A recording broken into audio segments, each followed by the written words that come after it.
उसके बाद तुम चारों जो है प्रैक्टिस में।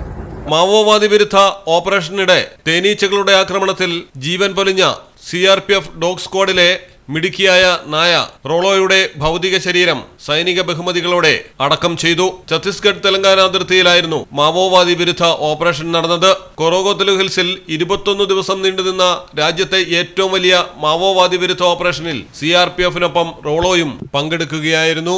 31 മാവോവാദികളെയാണ് വധിച്ചത്. 18 സൈനികർക്ക് പരിക്കേറ്റിരുന്നു. ദൗത്യത്തിനിടെ ഏപ്രിൽ 27-നായിരുന്നു തേനീച്ചക്കൂട്ടത്തിന്റെ ആക്രമണത്തിൽ റോളോയ്ക്ക് ഗുരുതരമായി പരിക്കേറ്റത്. റോളോയുടെ ഹാൻഡിൽമാർ ഉടൻ തന്നെ പോളിത്തീൻ ഷീറ്റ് ഉപയോഗിച്ച് നായയെ സുരക്ഷിതമാക്കിയെങ്കിലും ഷീറ്റിനുള്ളിലൂടെയും തേനീച്ചകൾ അകത്ത് കടന്ന് കുത്തി പരിക്കേൽപ്പിക്കുകയായിരുന്നു. വേദന കൊണ്ട് പുളഞ്ഞ റോളോ ഷീറ്റിൽ നിന്ന് പുറത്തേക്കിറങ്ങി ഓടി. ഇതോടെ കൂടുതൽ തേനീച്ചകൾ റോളോയെ പിന്തുടർന്ന് ആക്രമിച്ചു. ഏകദേശം 200 തവണയെങ്കിലും തേനീച്ചക്കുത്തേറ്റെന്നാണ് പരിശോധനയിൽ കണ്ടെത്തിയത്. ബോധരഹിതയായ റോളോയെ ഉടൻ തന്നെ സ്ഥലത്ത് നിന്ന് മാറ്റുകയും അടിയന്തര ചികിത്സ നൽകുകയും ചെയ്തിരുന്നു. വിദഗ്ധ ചികിത്സയ്ക്കായി കൊണ്ടുപോകുന്നതിനിടെയാണ് മരണത്തിന് കീഴടങ്ങിയത്. ബെൽജിയൻ ഷെപ്പേർഡ് ഇനത്തിൽപ്പെട്ട റോളോയ്ക്ക് 2 വയസ്സായിരുന്നു പ്രായം. IED ഉൾപ്പെടെയുള്ള സ്ഫോടക വസ്തുക്കൾ മണം പിടിച്ച് കണ്ടെത്തുന്നതിൽ മിടുക്കിയായിരുന്നു റോളോ.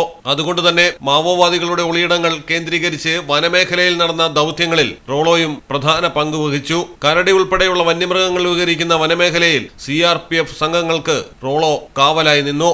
ബംഗളൂരുവിലെ CRPF ശ്വാന കേന്ദ്രത്തിലെ പരിശീലനത്തിന് ശേഷം കഴിഞ്ഞ വർഷം ഏപ്രിലിലാണ് റോളോയെ ഛത്തീസ്ഗഡിലെ മാവോവാദി വിരുദ്ധ ദൗത്യത്തിനായി നിയോഗിച്ചത്. ഔദ്യോഗിക ബഹുമതികളോടെയായിരുന്നു റോളോയുടെ സംസ്കാരം. സ്തുത്യർഹമായ സേവനത്തിന് റോളോയ്ക്ക് CRPF DG മരണാനന്തര പുരസ്കാരവും അർപ്പിച്ചു.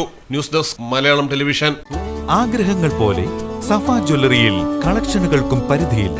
ഓരോ സീസണിലും അടിമുടി മാറുന്ന ഡിസൈനുകൾ, സ്വന്തം ഫാക്ടറിയിൽ നിർമ്മിക്കുന്ന പരിധിയില്ലാത്ത കളക്ഷനുകൾ. സഫ ജ്വല്ലറി, പാരമ്പര്യം പൊന്നാക്കിയ ആത്മബന്ധം.